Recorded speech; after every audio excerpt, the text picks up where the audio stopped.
So in this segment, we're going to be discussing my new favourite genre, that was the chair, which is the Tories kind of complaining about stuff and forgetting they were in charge, literally just this year, within the last 7 months. So, the public haven't clearly forgotten, and this is glorious. You spoke really passionately about what should have been done. Why didn't you do it in those 14 years? That to me is the most important question. The Conservatives can complain about the waterways, about public transport, about inflation, about debt, or whatever, right?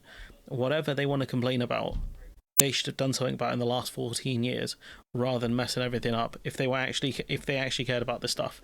Well, we obviously put a huge amount of extra resource into our NHS and into social care. You really didn't, though. Pre-COVID, I think the spending was consistently lower as a percentage of our GDP since the last Labour government. So consistently we had lower spending, and during COVID you gave a lot of that money away as bungs to your friends. So this is a ridiculous argument. And then a terrible pandemic came along. And No. The NHS was bad before the pandemic because we had consistent winter crises. I remember reading headline year after year about the NHS winter crisis, about how Jeremy Hunt kept going to war with junior doctors. Think that I'm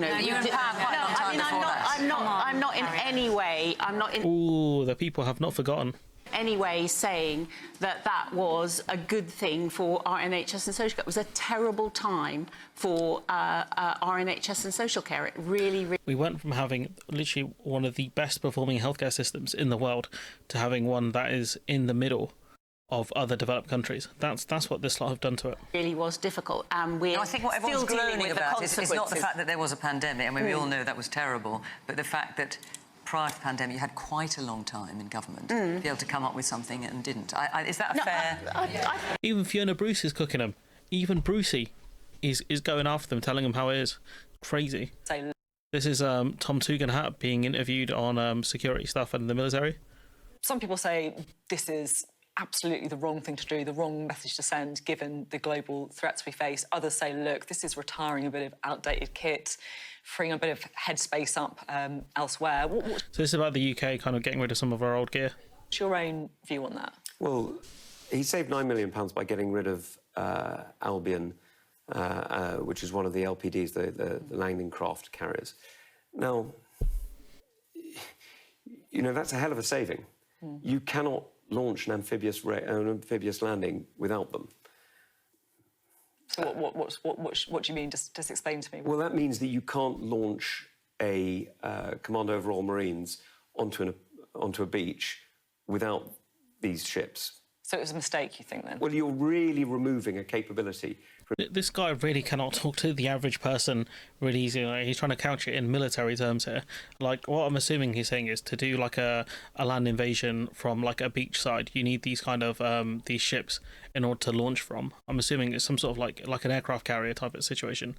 From defence, I think the biggest mistake, frankly, is that, and I own part of this myself, is that over the last 10 years, those of us in Parliament have not made the case successfully enough for the investment in defence that we need to see. Now, I've been calling for three... No, the ironic thing is the Tories actually cut the defence budget by a lot and have caused massive issues with the MOD. It was under their watch we got hacked this year by China.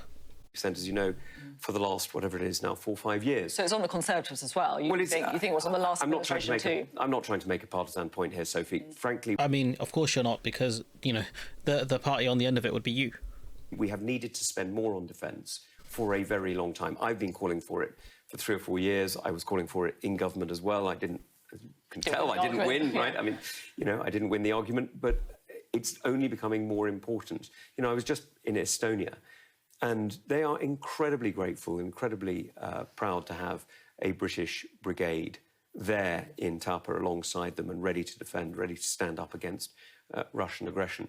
I mean, that you would assume so, yeah, because if anything happens to that British Legion or group, then the expectation will be Britain will be straight in there. But let's not pretend that one brigade is enough. What we're seeing in Russia is quite literally hundreds of brigades on each side. We're seeing brigades fighting on the Ukrainian side being effectively knocked out of action within weeks or months. It doesn't mean everybody in them has been killed, but effectively the entity has been so knocked back that needs to be reformed and then brought back into the fight. We're seeing a huge amount of need for manpower, and yet at the same time we're cutting back. Yeah, I just the Labour government have talked about how they're going to increase defence spending to 2.5% GDP. I think that's a misstep given the state of the country right now. So, but I don't think Tom Tugendhat can complain much about that, especially given he was part of the party which really hollowed out the military. And this is what's his name, Chris Phillip, getting pieced up over this as well.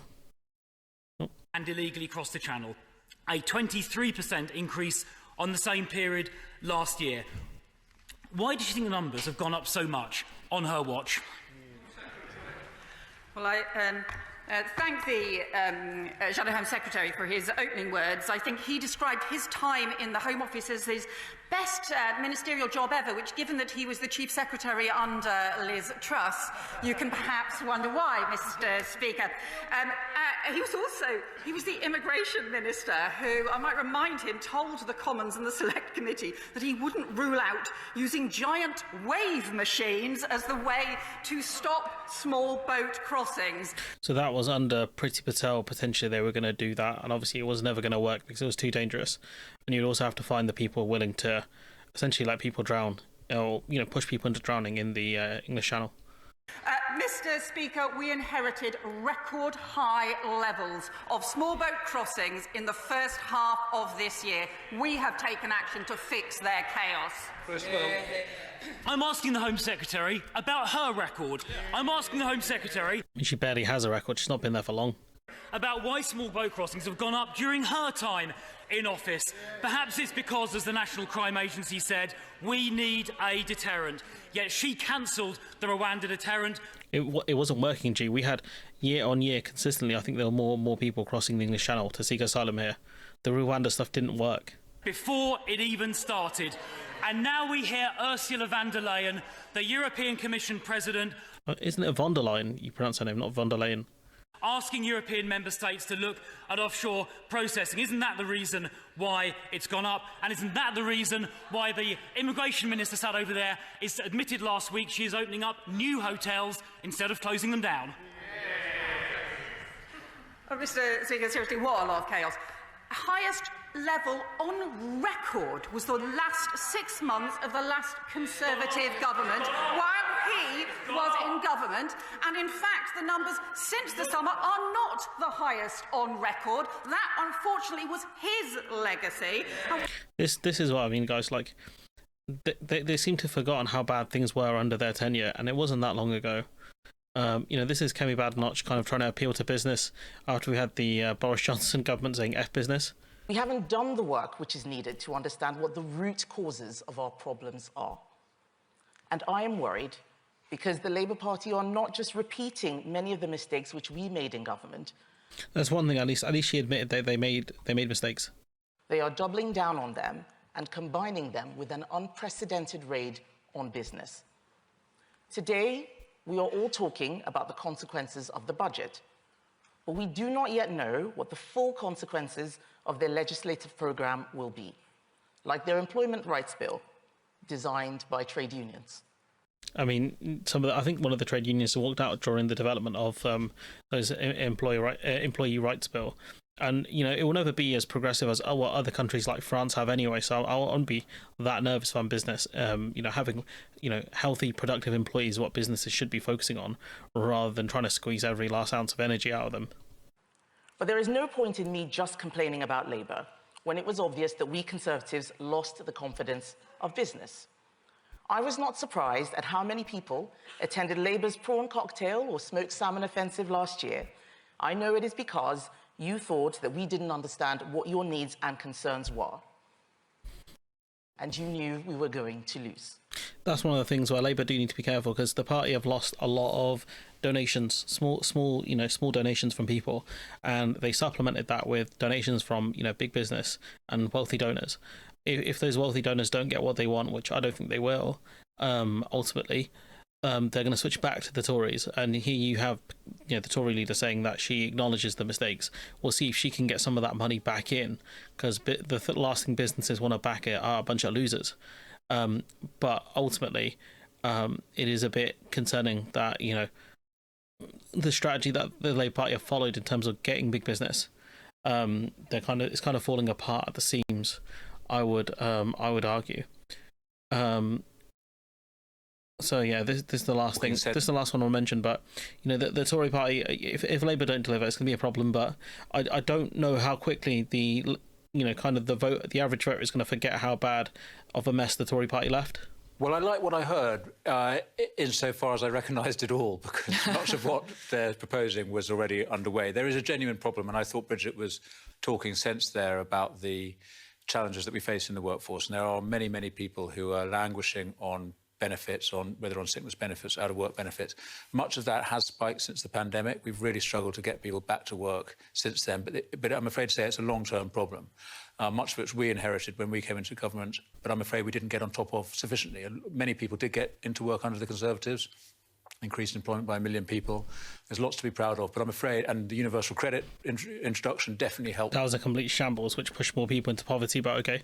With reducing the dependence problem. Nevertheless, the way that work has changed has meant that we still have too many people on benefits. So you say you didn't do enough on it, effectively? Well, I'm afraid, we still have a genuine problem. And as I say, a lot of that was exacerbated by the pandemic. But it's a lot to do with just the way that work has changed, automation, globalisation, the changing nature of work in this country, and our skills system hasn't caught up with it sufficiently. What I'm disappointed by today is that while the government recognises the problem, which is kind of staring us in the face, what they've announced is a combination of repackaged Conservative policies. But it's crazy they're saying they're you but worse. Like the argument that people, Labour supporters make is, they're not like the Tories or whatever, they're quite different. Even you've got the Tories saying that they're like us. They've stolen our policy, stole our whole flow, bar for bar, word for word, policy for policy. Also a commitment to a series of reviews and commissions which won't report until next year. And at the moment, we are looking at an enormous increase in the benefit bill, and I wish they were getting on top of it quicker. The thing they need to tackle is long-term sicknesses, which they are doing partially, but they're also following, the Tories' bad policies of trying to bully people back into work, which I think ultimately is not a good idea. But yeah, you can see here, the Conservatives kind of haunted by their past legacy. Here you've got voters laughing at them over the last 14 years. You've got one of their own guys complaining about a lack of defence spending. You've got this over small boats. Bad not acknowledging that they didn't, do enough to be the party of business, which is typically their home. And finally this over, unemployment and sick benefits. So you can see, I think fundamentally people can see how rotten the Tory party was in the end. And the question is, can they kind of rehabilitate their image enough to actually do well at the next election? Because at the moment, Labour's polling is really bad.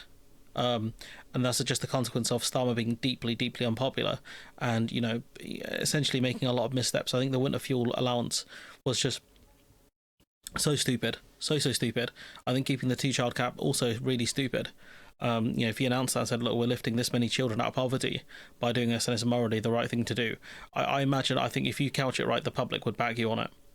Genuinely, I think that. But anyways, I'm going to leave it there. Let me know what you think in the comments below. Like, comment, share, subscribe. How long do you think it's going to take the Tories to shed their negative image? And I'll catch you in the next one.